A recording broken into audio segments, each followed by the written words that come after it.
नमस्कार श्रोता बंधु आपण देखिपे मो हाथर गोटे कलम से कलम उपर आज आम कि पढ़ा आउ लिखा यही कलम ही सब किछि।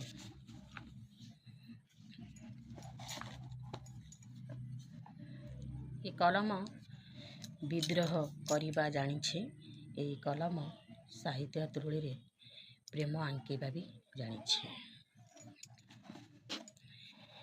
कलम बहुबार आलोड़न सृष्टि करिछि आमर समाज रे।